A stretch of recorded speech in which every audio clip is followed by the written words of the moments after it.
You're listening to another episode of the Coaster 101 podcast. I'm Andrew Stillwell, and it is the Thanksgiving season. And as a resident fat guy, when I think of Thanksgiving, I obviously think about food. And back in the day on Coaster 101, we used to have a series of interviews with kind of executive chefs, people in the food and beverage side of the park. And this is a long time ago. We're talking 8-10 years ago at Coaster 101. Lo and behold, we've upgraded our technology and we can do these interviews over a podcast now. So for your listening pleasure, we can talk about a park this year that's undergone a little bit of a culinary transformation. And of course, I'm talking about Six Flags over Georgia. Very excited to welcome in first Angel Salgado, who's food and beverage manager. Angel, welcome to the Coaster 101 podcast. Thank you, Andrew, for having me. Absolutely. And I'm also joined by Chef Priscilla Hamilton, who I believe, correct me if I'm wrong, I believe is Six Flags over Georgia's first ever executive chef. Yes, you're correct. Thank you for having me. Absolutely. I'm very excited to have you guys. And, like I said, the Cedar Fair Six Flags merger, I think one of the benefits that we saw as theme park fans is kind of the executive chef piece that was starting to pop up at Cedar Fair parks, making its way to Six Flags parks. Angel, I want to start with you. I want to get your background in food and beverage. How did you first get your start? How long have you been at Six Flags over Georgia? And, when did you first kind of discover that you were going to be working the food and beverage side? Yeah, no, definitely. I've been in the food and beverage theme park industry for over 15 years. I started as a cashier at a water park, Hurricane Harbor, Los Angeles. And from there, I spent the last 10 years there working. So Six Flags Hurricane Harbor, Los Angeles, and Six Flags Magic Mountain they're next to each other, right? We share the same gate. And when I started working there, I just fell in love with the culture and being able to serve food to guests that are here to enjoy their day and escape the water slides or the rides. It was very cool for me to see that. And from there, I just started moving up the leadership chain, right? And then I made it up, to the point where, like, during COVID, right after that, I had the opportunity to go to Hurricane Harbor Splashdown in Spring, Texas, and I did 4 years there, right, as their in-park revenue manager. And at the end of last year, I had the opportunity to come out here, Six Flags over Georgia, to tour their park and see the opportunities that they had. And January 6th was my first day here at Six Flags over Georgia, and I'm here now. I love it. And Chef Priscilla, what about you? How did you? I don't know if the amusement industry is not necessarily in your background, if I remember correctly, but how did you get your start? No, it's not my background. This is my first theme park. So I started in food about 13 years ago in hotels. Before that, I've been in the kitchen with my grandma cooking. So for a total about 20 years, but professionally 13. I was at country clubs, universities. I was at Morehouse. I was executive chef for Morehouse College before I came here. And I started maybe one day before Angel. So I had about 13 years of food experience, and I love it. But this is my first theme park. I gotta ask, what's the biggest difference between a theme park and working at an HBCU?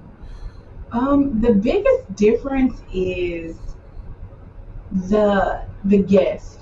So at an HBCU, and it's crazy because my HBCU was all men. Morehouse College is an all men's HBCU, so they eat a lot. Mm-hmm. So it's literally, we serve more guests here, but the volume of food it's not that much different cooking for 3,000 men a day. Okay, I love that. I gotta go deep into the kind of the roles, because you see the title, food and beverage manager, executive chef, and Angel, I'll start with you. Can you explain the role of what a food and beverage manager does? I mean, obviously, the key word is manages food and beverage, but what do your responsibilities include under that title? Sure. now that we have an executive chef and we're so excited for that, right? It's kind of changed, right? This is my first time ever working with an executive chef, and I'm lucky to have Chef Priscilla in the team.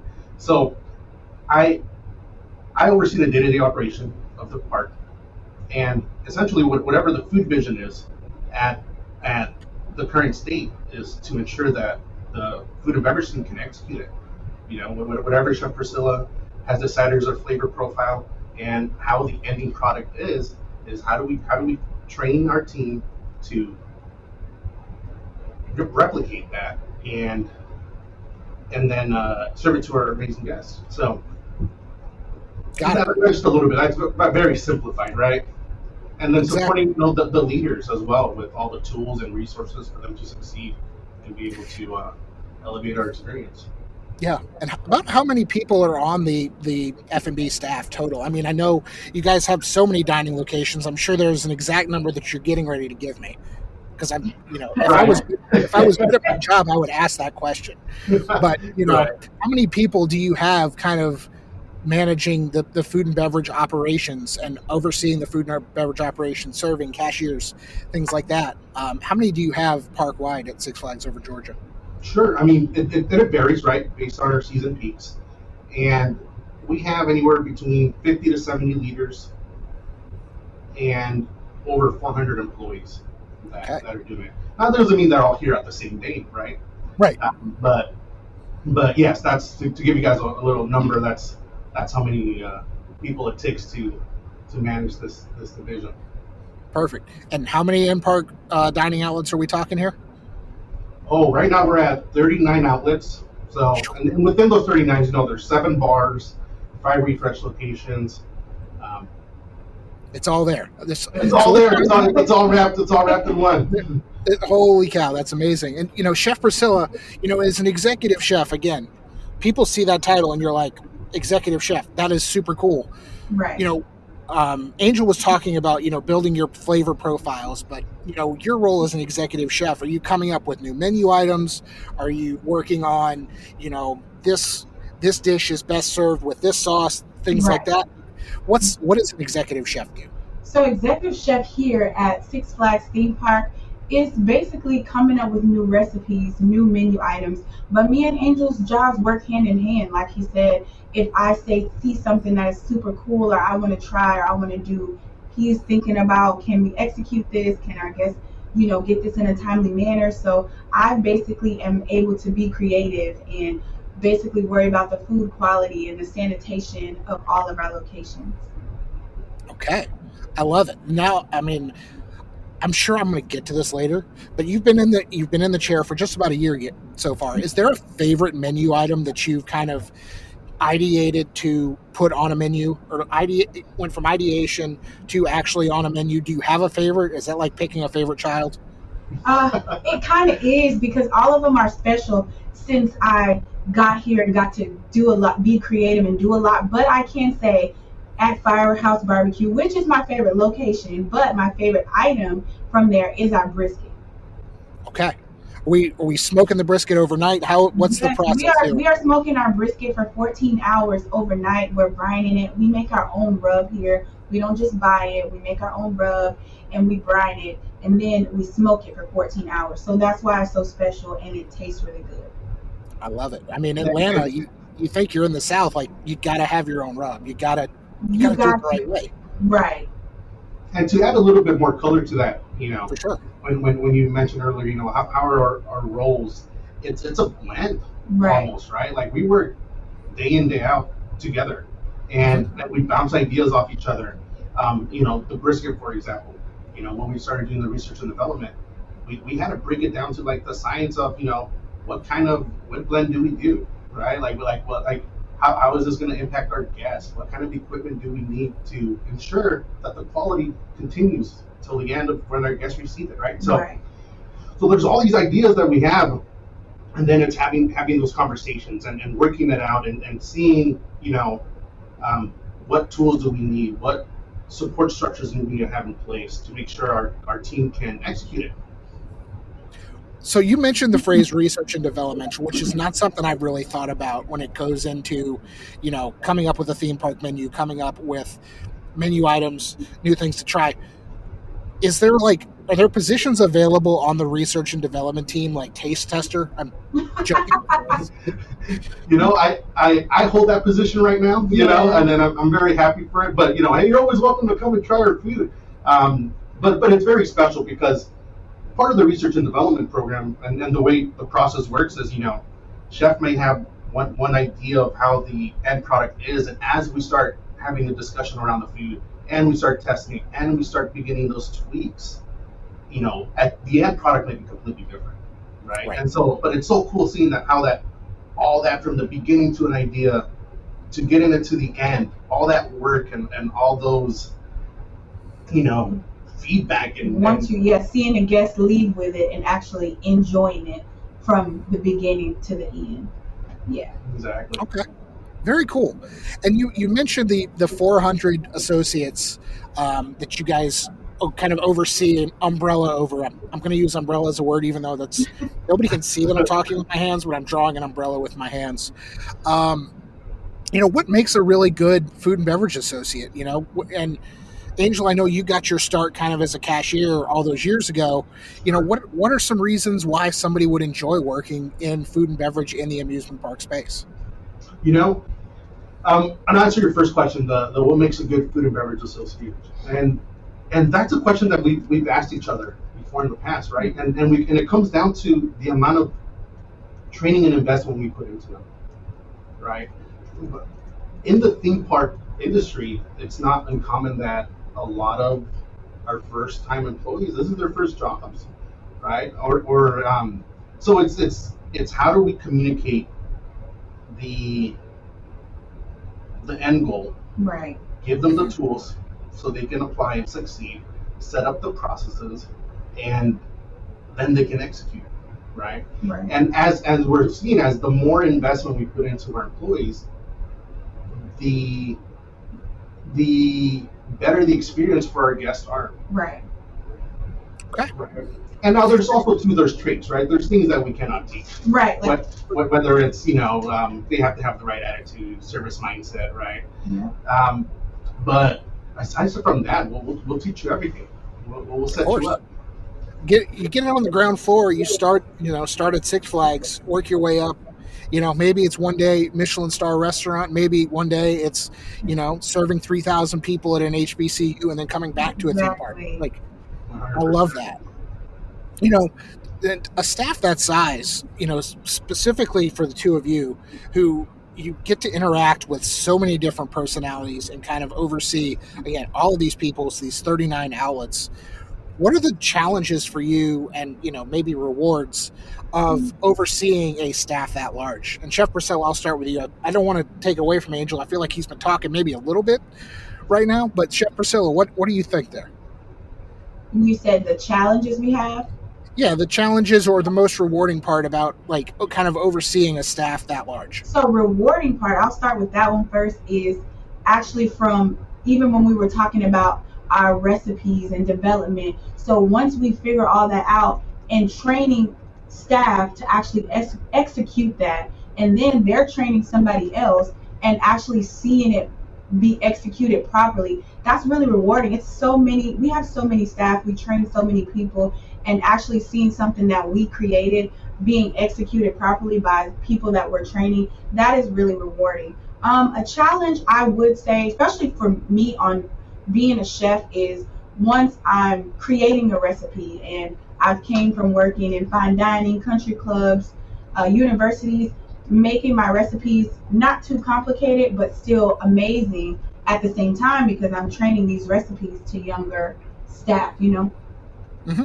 And you want that consistency. I mean, if you have a recipe for brisket that's smoked 14 hours, has the rub ratio, it all has to be, it's got to be the same, because you want that same experience each time. Exactly. Angel, what about you? What do you feel are the most rewarding and most challenging pieces of managing a staff of 400 people and 40 outlets? I mean, again, you think of like a restaurant. You got one location, you got a staff probably somewhere 20 to 50 to 100 people if it's a big restaurant. This is that on steroids. So yeah, we're essentially a mini city. If you look at it, we have 39 different outlets with unique menu offerings and different products that they use to make those menu items, and a lot of moving parts, right? I would say one of the first challenges, and this is coming in beginning of this year. And I think we can both say that it was this is how do we take our food to the next level, Right. and elevate that, right? And so then we began putting a lot of processes and developing the culture in the food and beverage department to really move as one unit, right? And seeing that is just so rewarding to see leaders in different position levels buy in to the cause and buy in on it, and they get excited. When Chef Priscilla is doing some research and development on certain items in kitchens, they want to know what's happening, and they want to be involved in the process, and just seeing that's a really, really rewarding feeling. For sure. And this isn't, maybe it's tangentially related to your job, but not really. I've got to ask, because we are a roller coaster podcast. Do either of you ride the coasters at Six Flags over Georgia? And if so, what's your favorite? And if not, what's your favorite non-coaster attraction at the park? So I was forced, not really forced, but No, I kind of forced I you a was little tricked bit. into getting on Gold Rusher, which I loved, but and it's so weird, it doesn't make sense. I'm kind of afraid of heights, but then I'm kind of not, because I fly airplanes, but it was a scary experience. But that is the only one that I have ridden. Okay. So it's your favorite, but also your least favorite. Right. Is that a thing? For the purposes of this, it is 100% going to be a thing. I love that. Angel, what about you? It sounds like you might have been the one who tricked, encouraged, forced, whatever verb we're trying to use here, Right. to get Chef Priscilla on Gold Rusher. But what about you? Do you have any favorites at Six Flags over Georgia? I haven't had the opportunity to really go out there and enjoy the roller coasters, but Okay. I mean, I hear it every day as we're walking the park and we're going to location stands. The guests are enjoying themselves, and I did ride the Monster Mansion ride. Okay. One time, and that was pretty cool. But I'm ready to start riding all the roller He's coasters. gonna try a big boy ride. Listen, Monster Mansion is, with all the work the park has put into it in recent years, it is amazing, and the fact that it exists at a regional park is something we as fans really appreciate. So I've got to just throw that out there. So going in the marsh, monsters throwing a tea party, it's a blast. I rode it for the first time in probably 10 years last season, and I loved it so much. So I'm right there with you. But Right, it's pretty cool. we're going to get you on some of the coasters next year. Goliath, Daredevil Dive, Georgia Gold Preferably Rush. Goliath. We're getting you on all of them at some point in the next year. I'm going to come down. We're going to taste test the food, and then we're going to test drive the roller coasters. That's what's going to happen. Let's make this happen then. I love. Because I mean, when I was at Six Flags Magic Mountain, I was there for 10 years, and we went on the Goliath and the X2s and the Tatsus, and I mean, so don't get me wrong, I can do extreme coasters, right? But I haven't had the opportunity yet to ride the coasters we have here. But I'm looking forward to it. That's exactly right. We're going to get you out of the office and onto the Midway before you know it. I promise. There you go. All right. We got to talk. I kicked off the episode talking about kind of the culinary transformation. January 5th, Chef Priscilla gets here. January 6th. I'm not holding anybody to these dates, but that's what you guys told me. So we're on month 11 right now of the Six Flags over Georgia culinary transformation. Talk to the audience. Tell us a little bit about everything that's been done to kind of enhance the overall dining experience. And I realize this question could probably be a whole podcast in itself. Again, Right. 39 outlets, new chef, new menus, revitalization of the culinary scene. Let's hit the highlights. What's been going on at Six Flags over Georgia to enhance the overall experience? Definitely. The first thing on my list is we renovated 3 new restaurants, and that was a big accomplishment. And that was from day one. We started hitting the road running. You remember? We came in and we're like, let's do same this. week. And We renovated our DJ's diner. We renovated our what used to be called We have Firehouse Barbecue Firehouse Barbecue now. and our Primo's Pizzeria. Yes.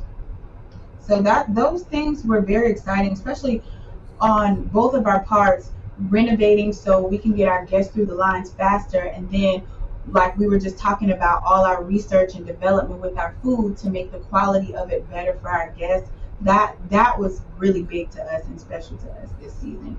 And in addition to that, we introduced 5 new refill locations Exactly. in the park. Nobody likes waiting in lines, right? And especially food lines. And so how do we minimize people waiting in lines and food lines to get a refill, right? Well, we opened up 5 of them strategically around our park, and our guests are giving us great feedback on them. Yeah. I mean, you're in Atlanta. Everybody loves Coca-Cola products, so it's like it's in our backyard. It's a hand-in-hand, symbiotic relationship there. I love that. Talking about the magnitude of investment, you renovated these 3 restaurants. When you say renovated, what does that mean? Is like, are we renovating how guests kind of go through the line? Are we renovating the kitchens, giving them new themes? Like, what's the renovation process like, and how do you think that improves the overall park experience? Sure. So I'll use DJs as an example. Right. Although the shell looks the same, we gutted practically everything. That kitchen, everything came out. Right. New food equipment, right? New serving lines, and everything was strategically placed in mind of our guests. How can we efficiently cook our food, in addition to that, serve our guests, and make sure everybody has a great experience along the process, right?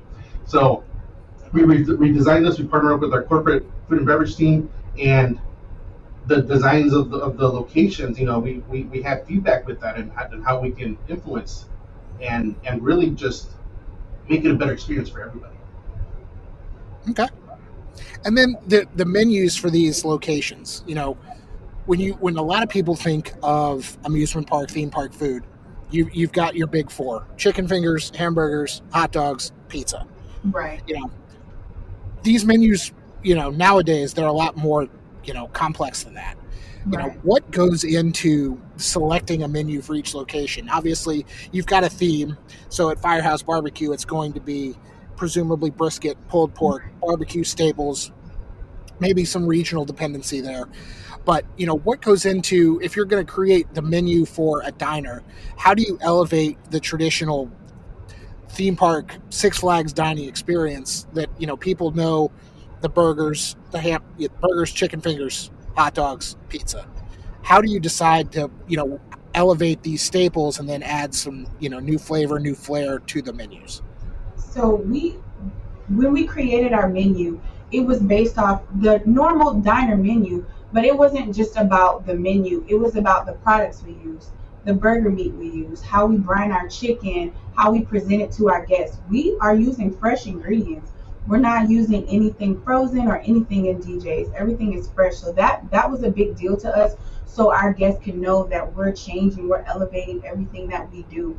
And I want people to know that it's just not about the item on the menu. We put a lot of work into the actual item itself with the ingredients that we use and how we prepare it. For sure. And I've got to ask, if you're kind of reinventing the concept of a burger, are you taking it down to the bun is a different bun, the sauce that you work is like a house made sauce, Exactly. It's all starts. All those thoughts go into our diner burger. We use a special bun. We want to make sure the bun is still soft when the guests get it. It depends on how long how long it's sitting or how many minutes the fries are on the line. All those things, I know they're small to some people, but that is what makes our diner special. Okay. And the what percentage / divide, and you don't have to answer this if you don't want to, what percentage of a new menu item or a menu layout or what's on a menu comes from the two of you versus what comes down from the corporate level, for example? I'm sure Six Flags has some sort of corporate food Yeah, and beverage oversight, but how much freedom do the two of you all have to kind of create these menus inside the outlets? of course. So we have our staples, right? We have our chicken tenders, our burgers, and our pizzas, where we want to keep it consistent throughout the entire company. And now, when there's certain restaurants, like I'll give you an example, DJs, where we do our own hand tossed tenders, that's where we can explore a little bit more, right? Um, we have the opportunity to be very creative, and we're thankful that we have a lot of great supportive corporate leaders that support our vision, and we follow through with this, right? Whether it's trying to purchase a select item that it's very hard to get, right? Getting those type of supports. But I'll give you an example. Our at Miners Cookhouse, we have our Gold Rusher burger there, right? Wisconsin cheese curds, hot sauce is just this amazing product. And when we start developing these menu items and start presenting it to our corporate leaders and our thought behind it, right, it has to make sense. But we're so lucky that we have a lot of support where if we can execute it and our guests are going to be able to receive a delicious burger, let's go for it, right? There's no ceiling, and that's a pretty cool thing to be able to experience here in this company. You had me at cheese curds and house sauce. I'm sorry. Again, as I mentioned, I'm somebody who likes to eat, and those two phrases, you're speaking my language already. So I love it. And Chef Priscilla, you've got a 13-year culinary career. Started in the kitchen with your grandmother back in the day. What kind of influence have you, like your personal influence, what have you been able to bring to the menus? My personal influence, I love season, I love flavor, and I love spice. So different things like that. Any small thing that I get to add a lot of season, like our rub, I was excited about that for our brisket. Since we make it here, I got to use whatever season is that I want. Like Angel said, we get to be creative. Like we have staples in the company, but being creative and getting to make things our way. We're in Georgia, so Georgia Southern people have a certain palate. They like soul, they like sauce, they like flavor. So those are the things that I'm excited that I get to bring to Six Flags over Georgia. Okay. Because it's Georgia, do we have any peach influence anywhere in the park? I mean, I have to ask that question as a North Carolinian, but we don't have any specific peach things yet, but I know that is going to be one of our goals, to get something special here for Georgia, some peach flavor, something going on here. Okay. Like I said, R&D, testing, volunteer right here. I'm going to need you to come. You're going to leave stuffed. Hey, don't threaten me with a good time. And, Chef Priscilla, you told me your favorite item is the brisket. Angel, we skipped over you a little bit. Do you have a favorite menu item at any of those 39 outlets? It's kind of like phases, right? Like we all have our favorite, shirt, and it kind of just rotates. But right now, the phase I'm in is our chicken pesto sandwich. Ooh. I mean, it's just amazing, and you can find that in one of our new renovated restaurants in the front of the park, Primo's Pizza. And okay. And I mean, you see how I get when I start doing that. Like he loves this sandwich. So when you come, you gotta check it out. It's really good. It's chicken pesto. It's so amazing, and it's on focaccia bread. Okay. Again, speaking my language, we're in. I will beeline for Primo's Pizza next time at Six Flags over Georgia. So no, I think I had that one. That was a good one. I had a similar sandwich at Carowinds earlier this year in their Terminal A, and it is really good. So I imagine it is just as good. Come try it. We have a southern twist to it, and I think you'll enjoy it. Oh man, southern twist, focaccia sandwich, pesto, chicken. I love it. It's fantastic. And as far as the locations, we've talked favorite menu items. Do you have a favorite location that kind of you're most proud of? Again, we've got the 3 renovated Primo's Pizza, DJ's Diner, and Firehouse Barbecue. I think are the 3 renovated ones that you mentioned. But maybe outside of those, do you have a favorite location in the park, or one that you're, maybe excited as the calendar turns from 25 to 26 that you get to kind of get your hands on a little What's bit? yours, Angel? Oh, mine. I would say Macho Nacho. It's right outside He USA. stole mine. Did I? That's what I was. Yes. So, and here's mine, and I'm sure we're both going to Okay. agree on this. It's because the possibilities are Yes, endless. that's why. And as we actually had a discussion yesterday, Right. about the menu and what changes we're going to do with it, and it's just very It's exciting. a lot of potential. It's building your own nachos, and we can add so many toppings, so many ingredients, do fresh ingredients, take away, do different things. So that's my favorite as well. Okay. So what you're telling me is I've got to get the all day dining pass if Six Right. Flags Georgia offers We, that. we can Right. give you a special day and let you try everything. Yeah, We're- we'll make our own pass, an all day, all exclusive pass signed by Priscilla and I. Again, don't threaten me with a good time. I will come down there. I will cash that in so quickly you have no idea. I love it. I got to talk a little bit about Heroes Fest, which it's getting ready to wrap up here at the end of the month. New event for Six Flags over Georgia, and I know there was some special culinary menu items. Right. When you have the opportunity to kind of create around a special event, and I know Six Flags had some other special events throughout the season that you may or may not have been able to create some new menu items. Where do you take your inspiration from? The DC Comics superheroes, they're iconic in their own right, but how are you able to kind of take inspiration from that and then create new menu items that are specific to a festival? So this first Heroes Fest, since it's new to us, I didn't go overboard, but my inspiration really came from the heroes and the colors, because that was something that always stood out to me, like the blues and the reds and the yellows. And I got to work with the retail in the candy shop, and we get to do some extra fancy gourmet candy apples, some metallic blues, some red. It's really giving superhero vibes. And then in DJ's Diner, I got to do a special spicy chicken wrap that was really good. So that's where my inspiration came from, mostly the colors of the superheroes. Gotcha. And you got to, fire up the, your love for spice. Right. I love that. That's Yes, fantastic. it's a sriracha mayo spice with some pepper jack cheese. It's really good. It's Okay. been popular so far. That's good. Is there anything that you've created? And obviously, you create things. You've got a culinary mindset that you want everything to be popular. But has there been anything that's been added to a menu this year where the feedback has completely blown you away? That's like, oh wow, the guests really like this, or that maybe surprised you in a way?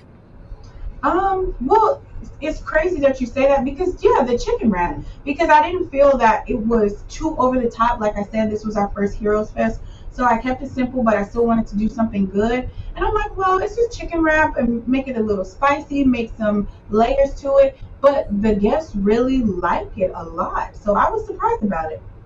Okay.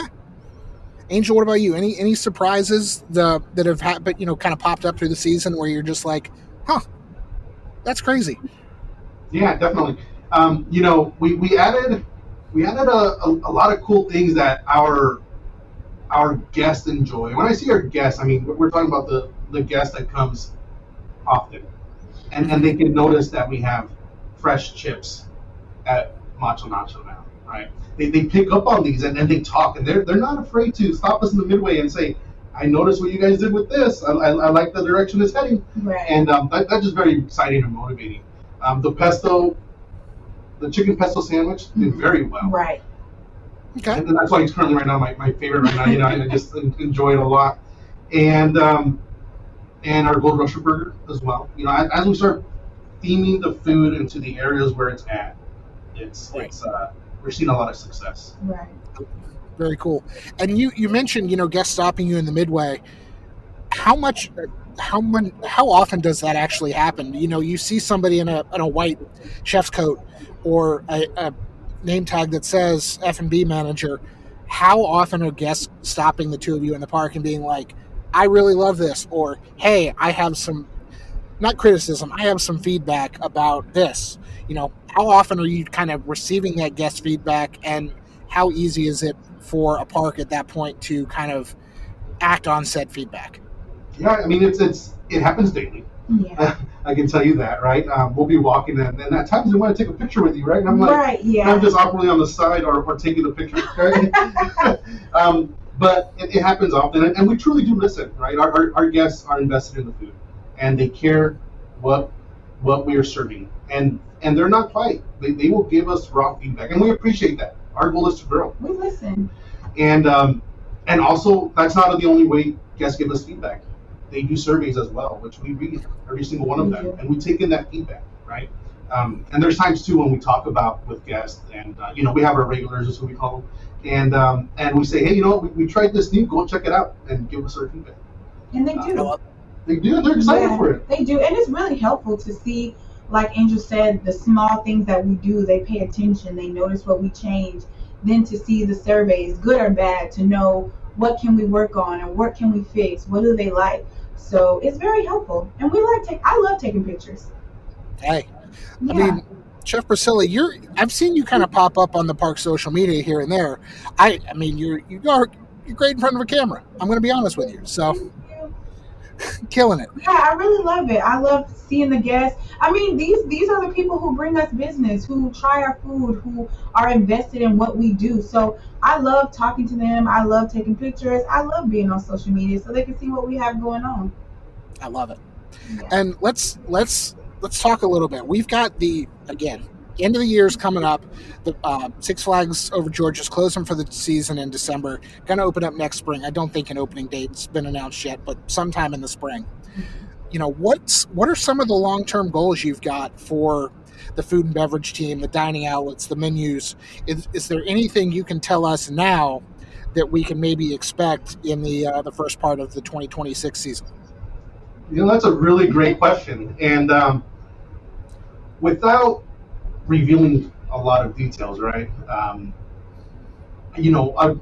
long-term goal for us is to really make ourselves known in at least in the foodie type of club, so to speak, right?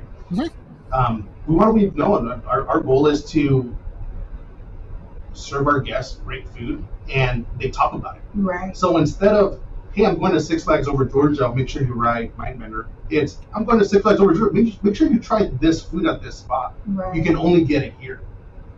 So yeah, that's part of my goal and his goal together, and just bringing different things, like with our festivals, adding new items. It's going to be so exciting. So he knows that's something I'm excited about, because I'm always wanting to try new things, having different specials for our guests to try in each one of our locations, so they can really look forward to next season. It might not be advertised, but they just know they go to a location, they're going to have something new each month for them to try. So that's exciting. I'm thrilled, and I'm 4 hours away outside of Charlotte, so that's not that far. I'm gonna pop down 85 and just I'll get. Yeah, I'll see you this weekend.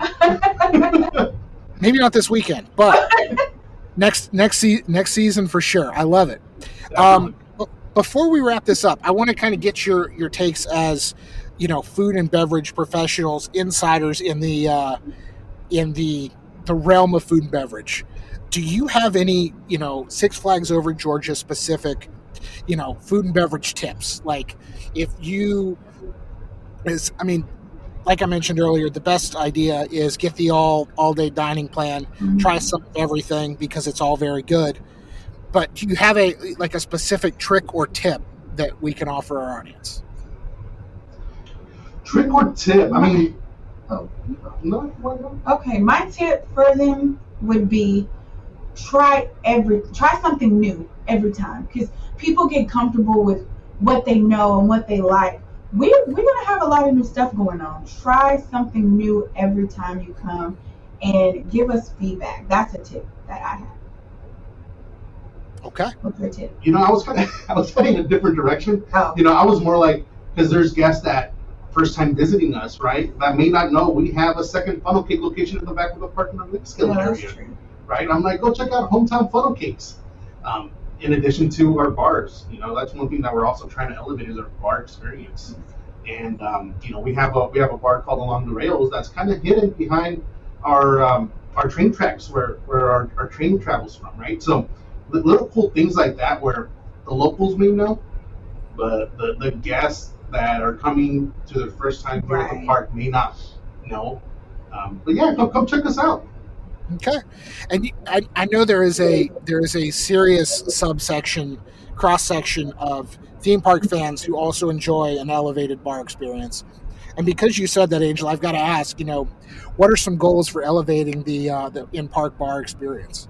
Sure. I mean, I can tell you right now, and this year, for example, is one thing that we did is we partnered with a local brewery, and we had our own Georgia Gold Rusher beer line, crafted just for us. So as we begin to elevate these experiences and tie them into our rides and our spaces, right? It's just elevating it. We have full service bars and we have traditional, just want a beer, walk up and grab one, right? So as we're playing with these new recipes and cocktails, and Chef helps us with these, it's just an elevated experience. Very cool. I love it. Anything else that you all have before, anything you guys want to talk about before I wrap this podcast up? Any final thoughts on food and beverage, or which restaurant a guest should try first in 2026 or at the end of 2025? We just want them to know we have a lot of new things coming.